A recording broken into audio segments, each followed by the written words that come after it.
Bom dia, boa tarde, boa noite para você que está me assistindo. Meu nome é Marlon Ricardo, eu sou advogado criminalista e professor de Direito Penal. E todo mundo está sabendo de um caso que envolve aquela menininha que é filha do Bruno Gagliasso, ela é conhecida como Titi, não sei se esse é o nome dela, que ela foi ofendida por uma socialite, sabe lá Deus como que se define esse negócio, por uma socialite canadense, brasileira, que mora no Canadá, uma coisa assim. Eu sei que ela está no Canadá e ela é brasileira. E essa mulher usou termos relacionados à raça, se referindo à menina Titi, filha do Bruno Gagliasso. O ponto é, eu vou tentar falar com vocês aqui a respeito do que tipo de crime poderia ser ou não poderia, se ao meu ver é crime ou não é crime. Já adianto para vocês que ao meu ver não é crime e eu vou explicar ao final, então assiste até o final e não fica me xingando por aí sem ter assistido até o final, peço a você essa gentileza. Primeira coisa, racismo. Racismo, crimes relacionados à lei de racismo, nós já podemos dizer que não aconteceu, porque para que seja alguma coisa de racismo tem que ser alguma coisa que envolva uma circunstância segregacional. Então, tem coisas relacionadas à ofensa relacionada à raça dentro da lei de racismo, mas ela tem que ter um viés e uma finalidade segregacional, então de exclusão daquela raça em específico ou daquele núcleo que é protegido pela lei de racismo, exclusão da sociedade, exclusão da convivência ou impedimento de algum direito. Então racismo já não seria. A outra opção seria o crime de injúria qualificada pelo preconceito, conhecida como injúria racial, que pelo que eu vi a maioria das pessoas está defendendo que esse é o crime que se aperfeiçoou no caso específico. O que é injúria qualificada pelo preconceito? É quando você utiliza algum critério pejorativo referente àquela raça para atingir a honra de uma pessoa. Então você quer ofender uma pessoa e para que você a ofenda, você usa algum elemento pejorativo relacionado à raça. No caso, por exemplo, o macaca. O termo macaca é um termo muito usado para injúria qualificada pelo preconceito. Macaca ou macaco, temos com o jogador de futebol. Você chama alguém de macaco, utilizando esse macaco como um termo pejorativo relacionado à raça, para que essa pessoa se sinta ofendida. Isso é injúria qualificada pelo preconceito, que é diferente do crime de racismo, da lei do racismo, que é imprescritível e afins. Outro ponto importante relacionado a isso: se fosse algum crime, com certeza seria o crime de injúria qualificada pelo preconceito, porque não houve segregação, houve sim a ofensa direcionada a uma pessoa, no caso essa pessoa, a Titi Gagliasso. Outra situação, se esse crime seria, esse processo, ele teria que ter uma extraterritorialidade ou não, onde se considera praticado esse crime, e também vi algumas pessoas falando a respeito e acho muito estranho, por quê? Muitas pessoas falaram que vai se aplicar a lei no Canadá, mesmo ela sendo brasileira e morando lá, por uma questão de extraterritorialidade penal, inclusive falando de extraterritorialidade condicionada, onde só poderia se aplicar a lei se ela viesse até o Brasil e outros fatores que nós temos lá no começo do Código Penal.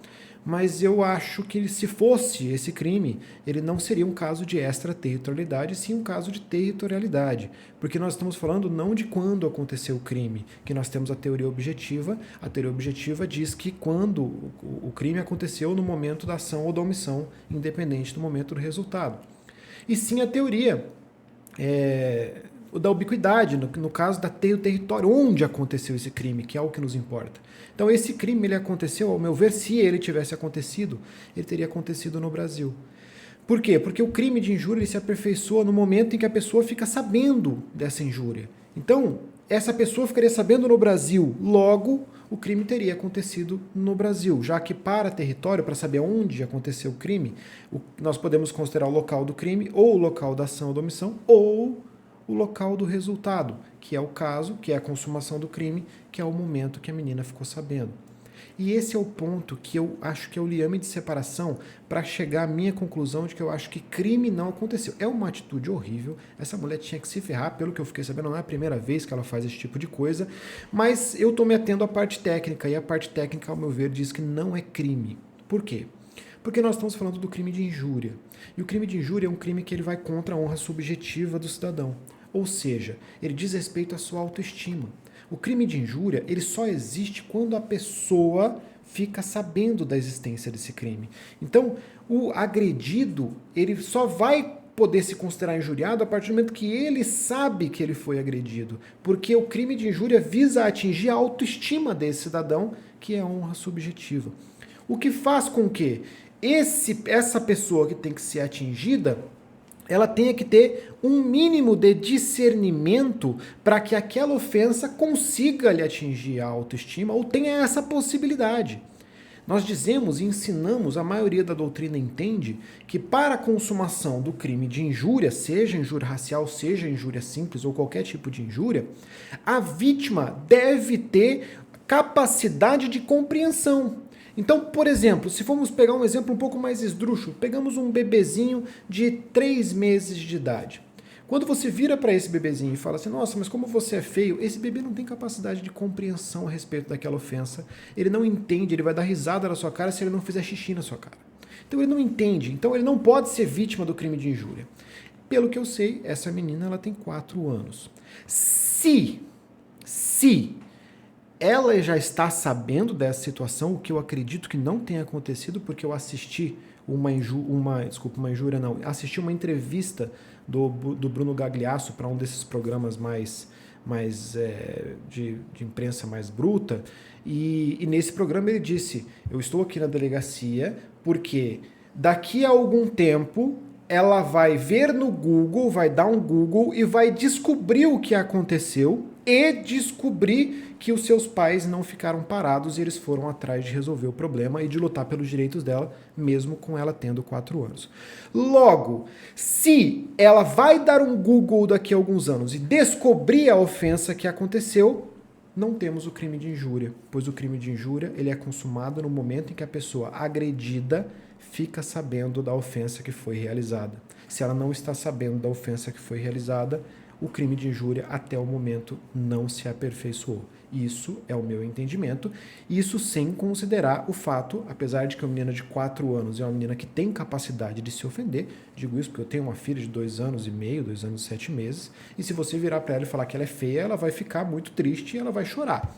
Então ela tem capacidade de compreender aquilo, logo ela poderia ser vítima do crime de injúria. Mas, ao meu ver, e pela entrevista que eu vi do Bruno Gagliasso, enquanto a menina não ficar sabendo da ofensa, não existe crime. O crime de injúria não foi consumado. Porque o crime de injúria é um crime que vai contra a honra subjetiva, ele vai contra a autoestima, então ele só se aperfeiçoa quando a vítima fica sabendo. E nesse caso a vítima é a pequena, é a menina Titi, de 4 anos. Então, pessoal, espero que vocês tenham entendido a parte técnica que eu falei. Qualquer dúvida você pode deixar nos comentários, pode compartilhar isso com seus amigos, curtir esse vídeo. Muito obrigado por ter assistido até aqui. O canal do YouTube Penal é legal, ou meu perfil no Facebook tem vários vídeos a respeito. Quando tem alguma coisa desse tipo, eu costumo me manifestar tecnicamente relacionado ao direito. Muito obrigado por ter assistido e até a próxima.